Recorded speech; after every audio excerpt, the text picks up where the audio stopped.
up? I'm Jaco, and today we're learning Python for data engineering. Not web dev Python, not machine learning Python. The Python you actually need to build data pipelines. We're going from basic data structures all the way to writing full ETL scripts. If you're into data engineering, like and subscribe because we've got a whole track of this. Let's get into it. Model roadmap, Excalibur. Here's the roadmap. We start with data structures, the building blocks, then file input and output because pipelines read and write files constantly. Data transformation is where you clean messy data. Error handling keeps your pipeline alive at 3 a.m.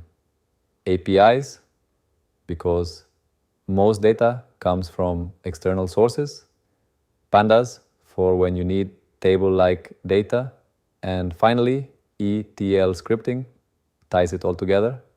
7 topics, 1 module, let's go. Lists, dics, and sets. Think of it like this. A list is like a shopping list, items in order. A dictionary is like a phone book. You look up a name to get a number. And a set is like a bag of unique marbles. No duplicates allowed. In data engineering, lists hold your rows, dictionaries hold your columns, and sets help you remove duplicates. On screen, you can see a list of order dictionaries. Each order has an ID, a customer, an amount, and a region.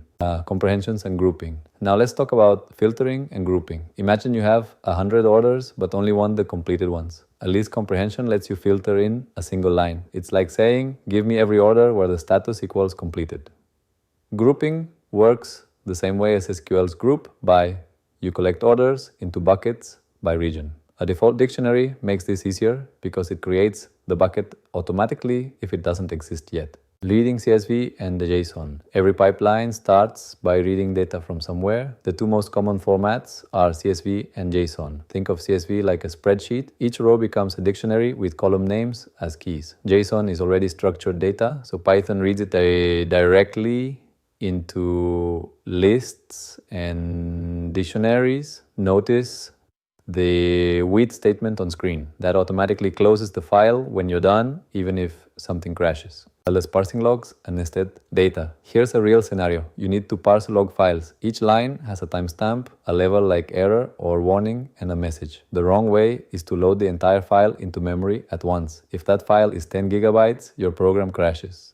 The right way is to read 1 line at a time, same result, but your memory stays constant no matter how big the file is. This is a pattern you'll use all the time at scale. Cleaning strings. Real data is messy. Names with extra spaces, mixed case, inconsistent formats. Here's the thing. You'll write cleaning code more than anything else in data engineering. The pattern is simple. Strip the white space, then transform the case. The title, case for names, lowercase for emails, uppercase for labels. On screen, you can see how this turns a messy name like Alice Johnson into a clean Alice Johnson. Dates and nested data. 2 more patterns you'll use constantly. First, date parsing. Real data comes in 5 different formats. Dashes, slashes written out. You try multiple patterns until one works. Second, flattening nested data. If an order has 3 items inside it, you turn that into 3 separate rows. Same idea as unnest in SQL. For each order, for each item, create a flat record with the line total calculated.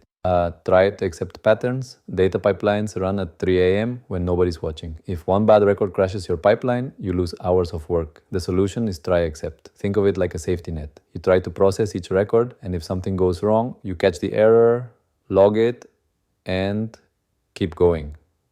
On screen, we're converting ages from text to numbers. 7 work fine, but 3 have garbage data. Instead of crashing, we save the errors and move on. Validation and defensive coding. Now let's level up to full pipeline validation. The idea is to check every field on every record before you process it. Is the name actually text? Is the age between 0 and 150? Is the salary a positive number? Each failure gets logged, but stia with the specific reason. You end up with 2 buckets. Valid records you can process and a detailed error report. No, the golden rule is assume every field could be wrong, empty, or missing entirely. For parsing API responses, most data doesn't live in files, it lives behind APIs. Think of an API like a waiter at a restaurant. You ask for something and it brings back the data. A typical response includes metadata like page number and total pages, plus the actual data as a list. On screen you can see we're fetching users, then filtering to only keep the active ones. Same list and dictionary patterns from earlier, just from the internet instead of a file. The pagination and error recovery, real APIs have hundreds of pages of data. You loop through each page, collecting results until there are no more pages left. When something goes wrong, you handle it by status code. A 404 means the thing doesn't exist, so skip it. A 500 means the server had a problem, so retry once and always add a small delay between requests so the API doesn't block you for going too fast. Skip failures, keep going, collect what you can. Data frames, Keros tables, think of Pandas as SQL but inside Python. A data frame is basically a table with rows and columns. On screen, we're loading a sales file with 12 orders. We add a revenue column by multiplying quantity times unit price. Then we keep only rows with revenue above 200. That gives us 8 rows, totaling $2,629. One line of code instead of a whole loop. That's why Pandas is so powerful. Group by, a merge and missing data group. A by is the killer feature of Pandas. It works exactly like SQL's group by. You pick a column to group on, then say how to summarize each group. On screen, we group by product and get total quantity, revenue, and order count. Widget sold 47 units. Gadget had the highest revenue per order. Merge joins two tables together like SQL join, and fill NA replaces missing values with something useful like the group average. Extract and validate. Everything we've learned comes together here. ETL stands for extract, transform, load. Extract gets raw data into a clean state. We start with 11 transactions. Remove duplicates using a set to track IDs we've seen. That removes one duplicate. Then validate. Is the amount positive? Does the customer exist? 2, fail. We end up with 8 valid records from 11. The key idea is don't transform yet. Just get clean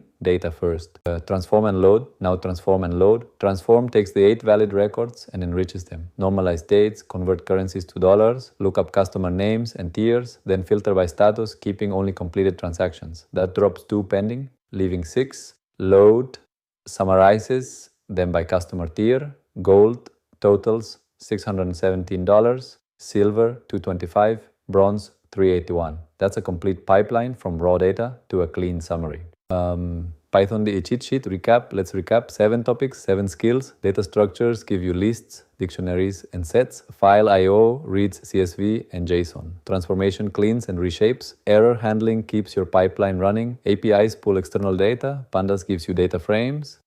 And ETL